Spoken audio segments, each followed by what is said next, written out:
part of. Is it the hit or hit? The hit. The hit. Okay. So tell everybody as briefly as you can what the premise of the hit is. First of all, is it Paul from Royseven or Roy from Paul 7? Well, whichever Dermot's feeling like. Dermot. Just be thankful he doesn't call you Lego. Look, yeah, look, I'm not sensitive. Okay, so essentially the hit is a talent show. Okay.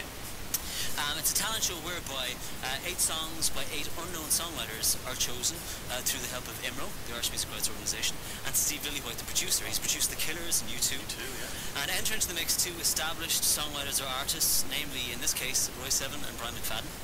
And we get to choose one of the 8 songs each to make into a hit. So are the 8 people chosen in advance of the TV show? Yes. So, okay, so they're already in place. Yeah, IMRO and Steve Lillywhite. IMRO put a call out through loads of. Okay. IMRO mailed all their members and said, look, this show is happening, do you want one of your songs to be submitted and considered? Steve Lillywhite went through them and chose 8 that he thought were great tunes. And then Brian and I get a chance to go and listen to the 8 in sort of separate cabins, soundproof cabins, down in the O2. And if we liked a song, we could lock it down, we could choose 2, and then we'd whittle it down to 1. Right.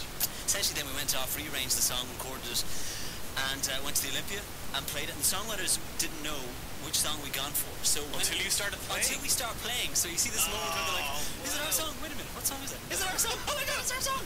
So it's brilliant, you know. But class. I don't want to mislead you, because really the artists Brian and Royseven were supporting casts really in the show. It is all about the songwriters and their journeys, and there's so many people who've been in the music industry for years but never quite made it, you know, had brushes with record companies, all that kind of stuff, and have always wanted to have it on the radio. So how it's going to work out is, at the end of the show tomorrow night, it's on at 9:30 RT2, and at 10:30 people can get onto iTunes and vote for by buying the song they think has the most hit potential.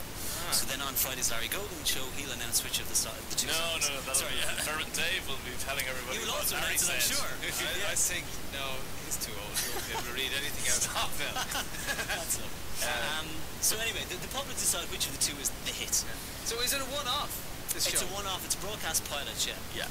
So it's VIP Productions. Yeah, and I happen to have an inside track here because I know one of the guys in VIP, Steve, good hobnobbing friend of mine. But there is excitement all over the world about this, though. It's one of those things where if it goes well here, this could become the next big deal all around the world. Well, that's the plan for really massive artists to take it on in the States.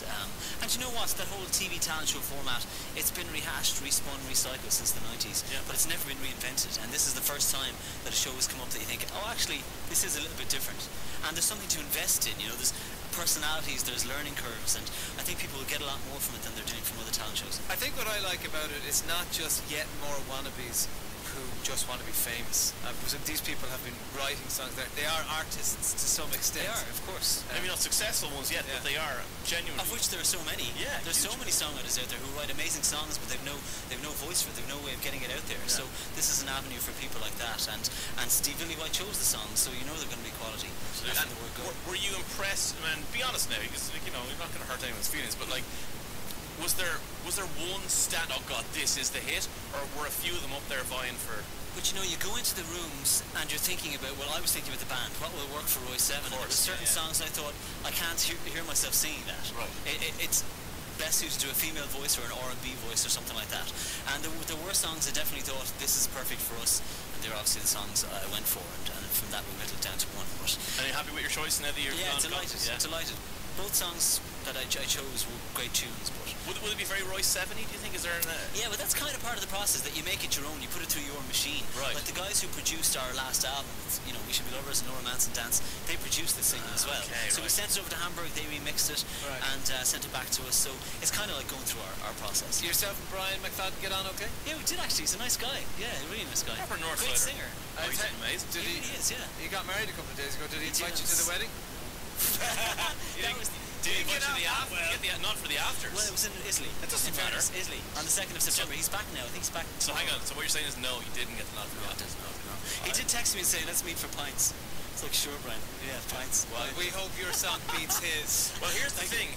Because we love you, Roy.